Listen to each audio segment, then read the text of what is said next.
All right, let's get started. Welcome, everybody, to our Zoning Advisory Commission meeting. It's Wednesday, November the 5th, 2025. Call this meeting to order. Jason, will you be taking roll? Yes. Okay. Christ, Here. Froistad, Here. Larman, Here. Mulligan, Here. Norton, Here. Russell. Here. Zucchero is excused. Okay, very good. Commissioners, in front of you are our minutes from October the 1st, 2025. I'm sure we all had the opportunity to read through them, so I'll entertain any changes or a motion to approve as submitted. Mr. Chair, I'll make a motion to approve as submitted. Very good, I'll second that. Okay. Christ, Aye. Froistad, Aye. Larman, Aye. Norton, Aye. Russell, Mulligan. Aye. Okay, those minutes are approved as submitted. Thank you. So this evening, we've got one action item and 1, 2, 3 public hearings. So we are going to start with our first action item. Commissioner Norton, I understand you will need to recuse yourself from this one. I do. All right, very good. So let's see, proposed changes to the conceptual plan for the PUD with planned residential zoning district designation on Radford Road. I understand you're our presenter as well. Yes, thank you. Pat Norton, Beasing and Associates, 1212 Locust Street. Before you, we've got the two concept plans. The first one was prepared and submitted and approved as part of a PUD. As we proceeded through the design with the developer, we found that the terrain of the site was different from the preliminary contours we were using, and therefore it made a lot more sense to shift the location of the driveway and deal with the grade change a little differently. Therefore, we were planning to now rotate the site 90 degrees off of what it was approved in the PUD. The reason we're here tonight is we're asking if this would be a significant change and require an amendment or a revised PUD. So, anyway. Okay. Any questions? Feel free. Pat?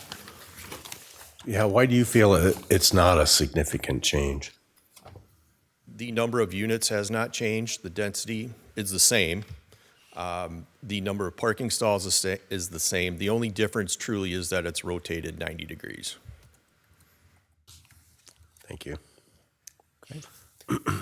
Any other questions for Pat? Pat, that, I do have one. The curb cut in, how far did that move, north-south?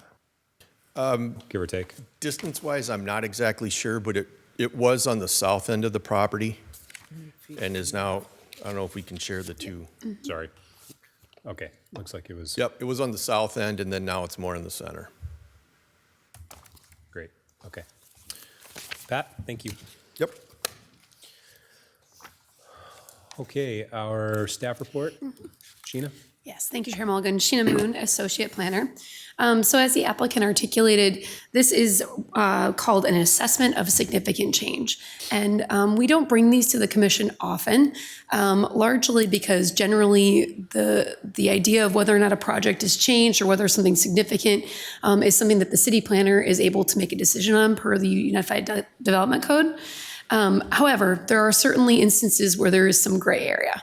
And so as opposed to requiring an applicant to immediately spend the funds to come and apply for a PUD amendment or a conceptual plan amendment to their PUD, we allow them the opportunity to bring it forward as an assessment that the commission can then make a determination as to whether or not you feel it is substantially compliant with the previously approved conceptual plan, or rather you feel that it warrants an update to the PUD and the conceptual plan. This is one of those instances in that, as the applicant articulated, this is the previous layout, and the drive location, I'm going to zoom in just a little here so we can see this a little more clearly. So the development itself is still on the western side of this property. That hasn't changed. But as we can see here, the previous access was along the southern side of the site. It came to the north for parking, and then the buildings were oriented in a east to west fashion with, north and south facing facades. And as the applicant mentioned, as they got further into their due diligence and investigation with respect to the nature of the site, they did determine that considering a reorientation may be better suited for the development of the project. And so now what we're seeing is essentially the same footprint, slightly justified a little, but really just flipped on its side. So instead of those buildings being an east to west orientation, they are now north to south. And this access drive has been moved about 200 feet to the north from its previous location. The number of parking spaces remains the same. The number of buildings, the footprint of the buildings remains the same in its design. The number of units remains unchanged. And as with the previous conceptual plan, which did identify detention on the site, this project will still require detention on the property. And sometimes we see that very clearly on a conceptual plan, and sometimes we don't. So in this revised one, it doesn't show that, but that will still be a requirement through the site plan review process for them to provide that on this property.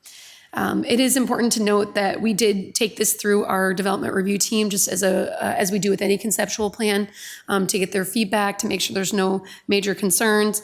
The engineering department specifically looked at this revised access location, and they do believe this to be a better location, a safer location for access to the site. There will be perhaps a little bit of site distance analysis that will be required just to determine whether it needs to be pushed a little bit to the north yet or a little bit to the south. But that would really still be, we believe, in substantial compliance with this plan. So the request or the action that's being asked of the commission this evening is to make a determination as to whether or not this revised concept plan is substantially consistent with the previous. If it is found to be substantially consistent, then the applicant will be able to proceed with their development review, development of the project, and then they will still have to go through that site plan review with the development review team. If it is not found to be substantially consistent, they will come back to the Zoning Advisory Commission in December with a formal request to amend their PUD and specifically the conceptual plan as a part of that ordinance. And we'll go through the ZAC and the City Council review at that point in time. With that, I'm happy to answer any questions that you may have. Thank you. Thank you, Sheena. Any questions for staff? I will say one thing that stands out that's not clear on this is due north. Looks like there's, well, not looks like Yes, there are. it is plan north and due north are the same. There's a little bit Yeah. of a north arrow here. Yep. So there are other apartments there to the north that have a layout very similar to this with, yep, there you go. With that center drive. So the fact that the count hasn't changed, both parking and unit count, I think it makes sense to approve it as is, in my mind. Mr. Chair, I agree with that. Okay. All right, I'll entertain a motion or additional comments. I agree on the orientation of the buildings. I think it's better than it was, actually. And the less grading is a good thing also. And so I'd move that we find that it's not a significant change to the approved plan. I'll second. Okay. Jason, we have a motion and we have a second to approve it. Well, I won't restate what he said. Froistad? Aye. Lorman? Aye. Russell? Aye. Christ? Aye. Mulligan? Aye. Okay, so that is done. So that will not go before That's City correct. Council. That'll just move on to Yes. Design Review Team. Yes, the amended concept or this revised conceptual plan will be the adopted one or the one associated with the project going forward. Yes. So no further action required by the applicant to come back to the commission or council. At the end of the meeting, we should talk about just PUDs in general as a group. I've Sure. got some comments on that. Absolutely. All right, we're going to move on to a public hearing. We've got 3 of those coming up. So the first one will be for the University of Dubuque and its new building that they're proposing. What I will say is, being that it's a public hearing, we'll ask you come up, state your name, state your address, what it is that you're after from the commission, and then I'll open up the floor after you have a seat for any public input, and then we'll proceed forward like you just saw. So, Mr. Steiner, the floor is yours. Good evening, Mr. Chairperson and Zoning Commission members. My name is Jim Steiner. I'm the Vice President of Finance and Auxiliary Services at the University of Dubuque, 2000 University Avenue. I appreciate the opportunity here to present our request for amendment to the university's institutional district, permitting the construction of a campus innovation center and adding 2104 Bennett Street to our district. The proposed building site is where the university's Smith Hall is currently located. It will be a 75,000 square foot gross square foot building. The construction is planned to begin in 2026 with a completion date estimated October 2027. The university's Innovation Center is designed for collaboration amongst the different disciplines on our campus. In this day and age, students need to learn more than just their subject matter in a classroom from a book. The center will help the students combine what they have learned in the classroom by adding hands-on experience while problem solving, creativity, and most importantly, actually working as a team from the different disciplines. In closing, as always, the university will work and comply with all city departments and regulations. We respectfully request your approval of the amendment to our institutional district permit, and thank you, and I will be very happy to address any questions. Thank you, Mr. Steiner. Appreciate it. Any questions for our applicant?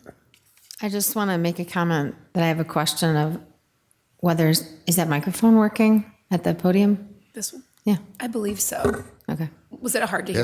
Testing. Yeah, yeah, Okay. Thank you, sir. Okay. Yeah. sorry. Nope, you're good. All right, thank you. You can have a seat. All right, this is public hearing. So I will open the floor, and are you here to speak regarding the University of Dubuque's change? Okay, come on up. The floor is yours. So just state your name and address and your comments. Good evening. My name is Catherine Banky. It's Catherine with a C. I live at 1380 O'Hagan Street. Now, I'm not quite sure, I can see O'Hagan right there. Where exactly is this proposed? Oh, there's my house. Okay.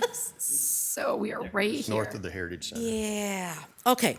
So I've lived there since 2017. And one thing that I have noticed is that there has been an increase in drainage, water runoff, coming from McCormick Street, coming down Pearl, and also from O'Hagan to Pearl, because O'Hagan and McCormick run parallel with each other, and then it goes down Pearl. Ever since Hardee's and McGovern Hardware have been removed, I have had an increase of drainage in my yard, runoff water. Also, there's a parking lot, and I think that is fairly new, McCormick and Pearl Street, and all that water comes down Pearl, through my neighbor's yard, and floods my yard. I have significant pictures. I have talked to Councilwoman, from the Second Ward. Russo. Yes, thank you. And she said, yes, this was a concern.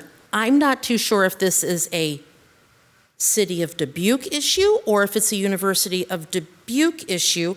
So I'm hoping for your guidance in who should I be talking to, because this is definitely interfering with my yard. And I've also noticed that there is tunneling on the O'Hagan Street sidewalks from the runoff. And I'm going, I certainly don't want to be responsible for that.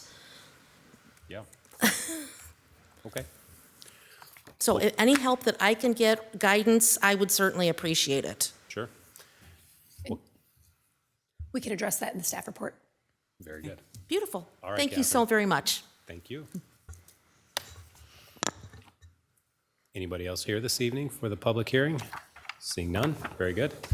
Mr. Steiner, you're welcome to comment regarding that, or we can move to staff report, whatever you choose. Yeah,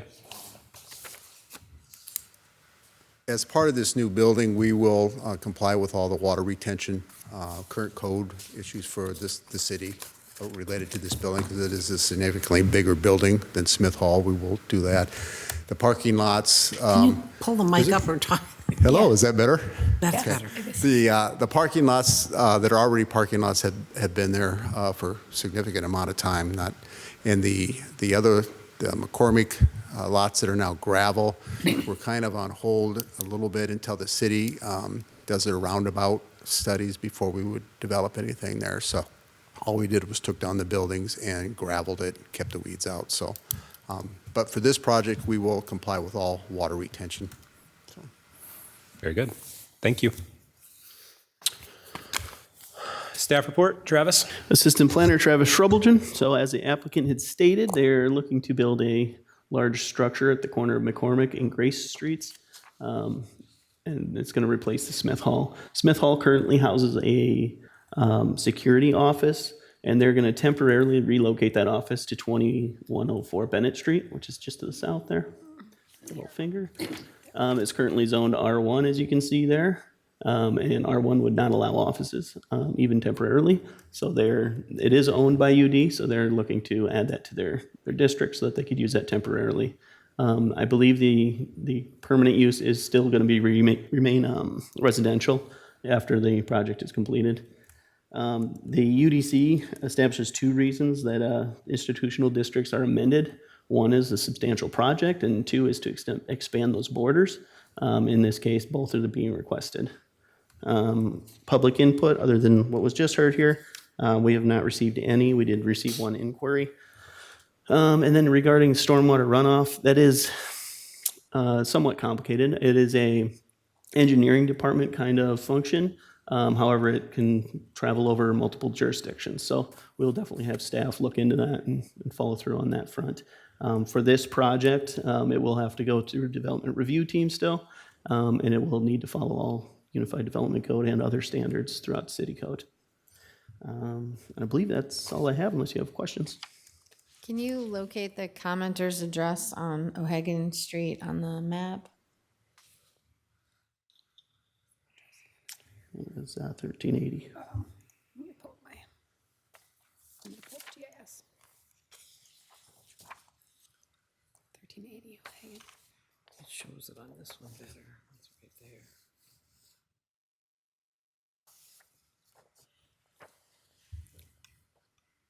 The blue outlined property there is the project address, or is the, pardon me, is the neighbor's address, and then the project site is in this vicinity.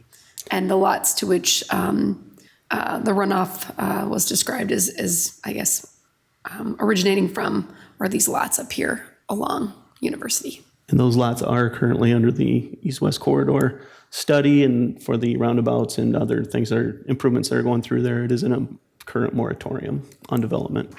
So they can't really put a structure there yet. Yeah, and so what I would recommend we do with respect to the neighbors' concerns is take your information this evening. We can follow up with you to make sure we connect you with the engineering department. They often will do site visits to take a look at a situation. Perhaps there may be some type of site management or something that needs to happen on the property. Generally, that does happen with redevelopment, but in instances like this, we will certainly take a look and we'll have engineering reach out and do that. So. Okay. Travis, thank you. Catherine, so as Sheena had said, what I'd recommend is after this, somebody from staff will maybe connect with you outside, and we'll just get your contact info.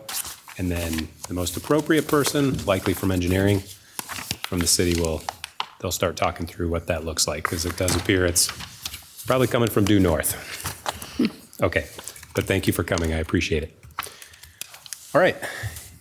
Any comments from the commission regarding this? No. I think it's another great investment into our University of Dubuque. I'll entertain a motion. Mr. Chair, I'd like to make a motion to recommend approval of the amendment requested to their institutional district. I'll second. Okay, Jason, we have a motion and a second. Lorman, Aye. Norton, Aye. Russell, Aye. Christ, Aye. Forstad, Aye. Mulligan. Aye. Okay, that motion passes. That'll go before City Council on November the 17th. Gentlemen, thank you. Catherine, thank you. He'll come meet you. All right, we are going to move on to our second item here. So the Wood Street, the amendment of the PUD there on Wood Street. I see our applicant is here. Eric, I'm going to recuse myself from this discussion. That's right, thank you. Eric, the floor is yours.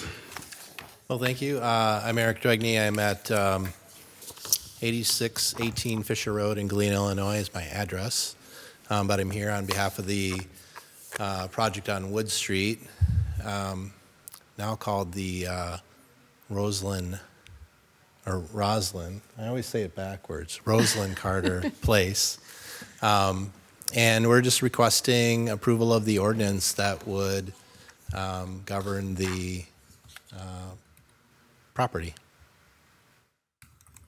So I see we went from, We went from a big open PUD to platting individual lots in the property. I believe you approved that at a previous meeting, and today we're applying the ordinance to yeah, govern that. yeah, it looks great. Thank you. Any questions for Eric? Okay, Eric, thanks. All right, this is a public hearing. I'll open up the floor and I'll close the floor. That's great. Staff report this evening. Sheena? Yes, thank you, Chair Mulligan. Sheena Moon, Associate Planner. So as the applicant articulated, this did come before actually the commission has seen this a couple of different times. So last November, we did bring through, the applicant did apply to bring through the original PUD ordinance, in which there was a conceptual plan that you can see here on the screen in front of you. So at that time, the plan did include all of this area. It included 16 residential homes, and at that time, they had contemplated detention to the north here on this additional lot that is under the PUD district. So the applicant has now gone back. They have decided that they would like to subdivide the lots for each home, so to create a lot for each home so that the property owners will own a piece of land with their residential home. And so the commission did see that at our last meeting in October. And now they're coming back to essentially establish the bulk regulations and development regulations required around having created these lots. Additionally, the site did alter a little bit. As you can see, there are no longer two homes to the north here along Wood Street. The project does include 14 single-family residential homes, and that detention area is located just to the north of these lots 1 through 6. So that was just an amendment to as well, just to the development plan. Overall, the project still includes the same number of parking spaces. Again, it's for single-family development. There's no change to multifamily or duplexes. It still does include a private drive rather, Rosalind, I'm gonna get it wrong now too. Rosalind Carter Place, thank you. As well as that drive does come up and around so that all lots can be accessed from that private drive. And then there is still it's hard to see in this image, but there is a freestanding garage here that was part of the original PUD as well. So really what I'm going to highlight now is just what we've added to the ordinance. So again, we've amended it to include 14 single-family residential lots. I apologize, this text right here should be in bold, but 14 lots versus the original 16. And then the big change is this section here, the lot and bulk regulation section, in which we're now establishing standards for minimum lot size, minimum lot frontage, maximum lot coverage, setbacks, and then maximum height. So that just is in keeping with what they've shown on their revised conceptual plan. And then also we have included a variance and special exception section, which is pretty standard with our single family or residential developments to allow for an applicant or a future property owner to request an exception or variance should they need to for future development. That would go to our zoning board of adjustment for review. That is the bulk of, that is the summation of the proposed changes to this ordinance. We've had a few phone calls. I think we've had about 5 phone calls, primarily neighbors just wanting to make sure that the development wasn't altering entirely. I think once we talked about the fact that this came out of a subdivision plat and then that the residential is still single family, or the development is still single family, and that there really isn't an overarching change to the development. There's no multifamily, again, as I mentioned before. There was no comment provided or further concerns from those neighbors. I'm happy to answer any questions you may have. Thank you. Cool. Thanks, Sheena. I don't have any questions. Anybody else? Okay. I'll entertain a motion. Mr. Chair, I'll make a motion to amend the PUD by updating the conceptual development plan and amending the lot and bulk regulations for the property on Wood Street. Second. Okay. We have a motion and a second. Jason? Russell, Aye. Christ, Aye. Froistad, Aye. Lorman, Aye. Mulligan. Aye. Okay, that motion passes, so it'll go to City Council on November the 17th. Thanks, guys. Thank you. Appreciate it. All right, one more here. Pull that up. Yep. Let me pull that up. It's Wednesdays. I always get exercise on Wednesdays. Okay, our third, I bet somebody from the city's doing it, huh? Is that you, Jason? Okay, very good. Jason, the floor is yours. So we were contacted recently by the sign contractor for Universal Tank and Fabrication, which is located in the Dubuque Industrial Center West along Sipel Road. And they intended to install directional signs that are 24 square feet. And we had to ask them to hit pause because the Dubuque Industrial Center West ordinance only allows 6 square foot directional signs. So we worked with our colleagues in the Economic Development Department, and they saw the logic in not just applying for a variance for this single property, but applying to amend the ordinance for all properties in the Dubuque Industrial Center West to allow this size of directional signage. And this is very similar to what we did within the last couple of years for the Dubuque Industrial Center South. At that time, it was for the Simmons warehouse, and the commission recommended that. Council approved it. So their PUD ordinance now allows for 24 square foot directional signs.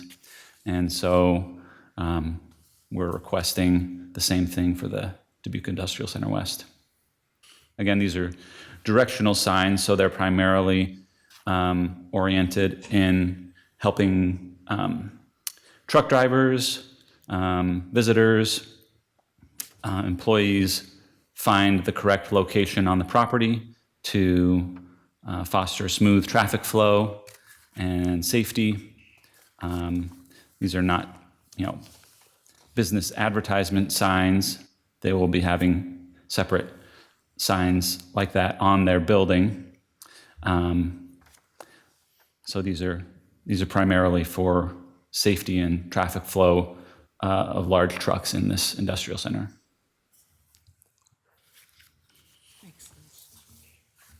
I like that sign right there, Jason. Makes sense. I mean, there's generally big trucks looking for it. I feel like we do it all the time on the warehouse jobs. You mentioned, Jason, sorry, I have a question, I guess. You mentioned that it's not advertising, but they have their logo on there. Is that? So the logo is there to identify that it is a sign for that business. So it does allow for some, business recognition, but that's not the primary purpose of the sign. And follow up to that is how many directional signs can one business have in the industrial center west? The number of directional signs is not limited.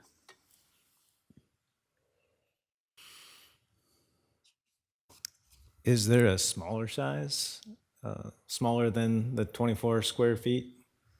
'Cause I understand the need for a larger sign, but maybe 24 square feet is that standard, what you usually see in a business park?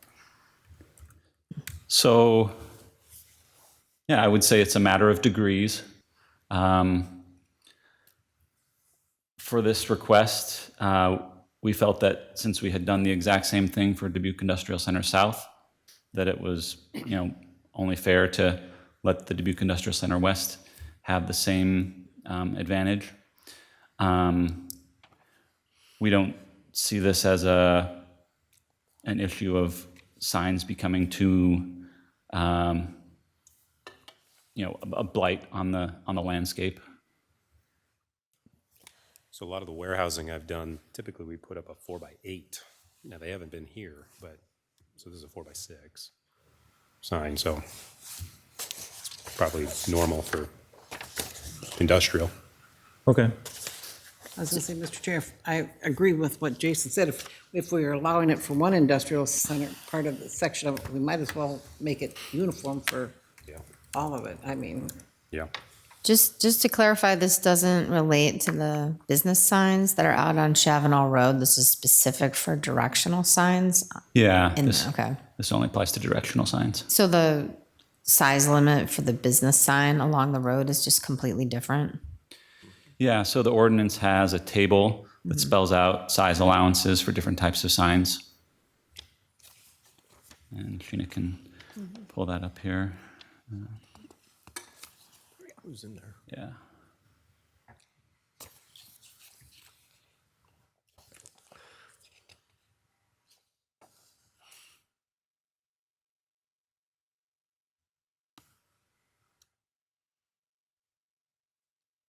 So do these fall under secondary signs or directional signs? Yeah, this ordinance calls directional signs secondary signs. Okay.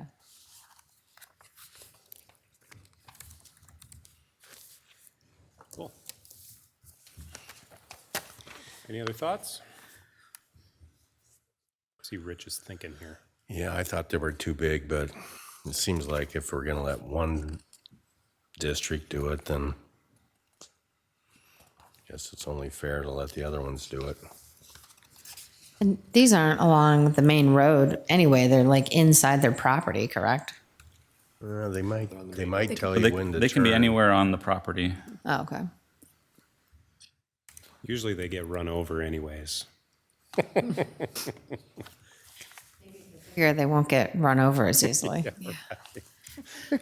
I will say, and Jason, please chime in if you feel otherwise, that I don't know that we see an abundant amount of these, being littered all over a property. Generally, it's serving a very specific intent to get people from like maybe an entry drive back around a building, or to separate the guest or the more of a pedestrian or the employee vehicles from where the loading might be for a semi-trailer or something of that nature. So we don't generally see them in a great abundance, but we see them being very intentional, just to steer people into appropriate directions. So that may be something the commission may want to consider as well. So it was 6 square feet previously? That's just a Yeah. 2-foot by 3-foot sign. That's pretty small. It is fairly small. Yeah. At 35 miles an hour, so minimum. Minimum. Yeah. All right, commissioners, I'll entertain a motion. Mr. Chair, I'd make a motion to recommend approval to amend the PUD to allow the directional signs to be increased to 24 square feet in area for the Dubuque Industrial Center West Plan Unit Development. I'll second. Okay, we have a motion and we have a second. Christ, Aye. Forstad, Aye. Aye. Norton, Aye. Russell, Aye. Mulligan. Aye. All right, that motion passes. Jason, that'll go to city council on November 17th. I'm sure he'll be there. All right, any items from the public? Seeing none, great. Items from commission. I did have a thought. So these PUD changes are interesting. So if, take the Wood Street one, if I have a property and I want to rezone it, they came straight in for the PUD, right? There wasn't a, we're going to rezone to an R4 or R1 or whatever. Can I just interject real quick? I wouldn't use that one as an example. This is an active case for city council. Oh, So, Well, if you're talking But process or generality- procedure, Well, that we okay. can talk about that. well, let's use a development I did, the farm. Sure. So I came in and we went straight to PUD, Correct. right? Yes. And the premise of somebody having their act together, like, I'm going to have this many units in these locations. And then we're kind of setting it up because of course it's not dialed in that much at that point. Right. In many instances, you're under contract to buy the thing, let alone have it fully baked and designed.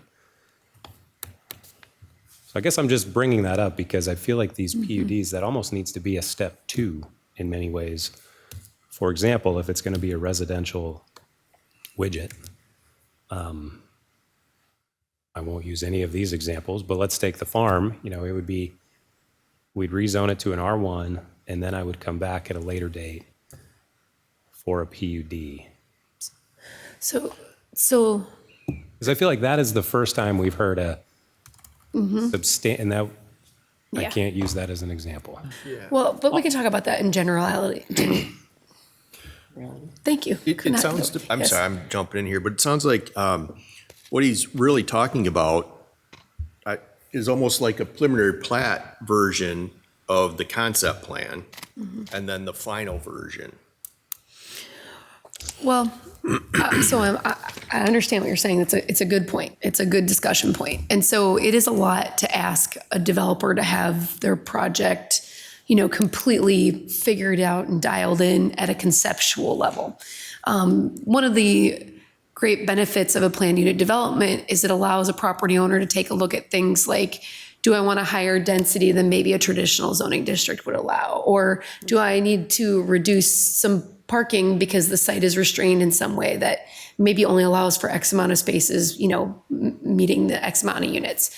So there are some benefits there that definitely are allowing for a specific development to be unique for that property. So that's the overarching, one of the overarching benefits of a PUD. And then, of course, we don't necessarily want to take through a project that, through a rezoning process when we don't, especially something that's going to be specifically, how do we know what it's going to specifically be if we don't have some type of conceptual plan to show what it's going to specifically be? We need to be able to evaluate it against something. Yeah. So we understand that there are going to be instances in which a project is going to maybe have modifications. Let's say, for example, the farm project. Let's say that subdivision, in your due diligence and site work and all of that, you realize that, there's a lot of rock in a location or something of that nature, and you want to shift it, 10 feet this way or that way. There are instances where the city planner will make that call and say, hey, this is still substantially compliant. There's the same number of units. It's essentially just shifting due to things that have been, determined or discovered during that due diligence process, the engineering process, or whatever that might look like. So there are instances where the city planner will still make those decisions.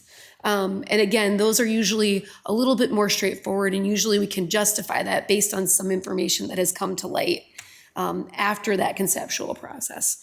And so that does happen.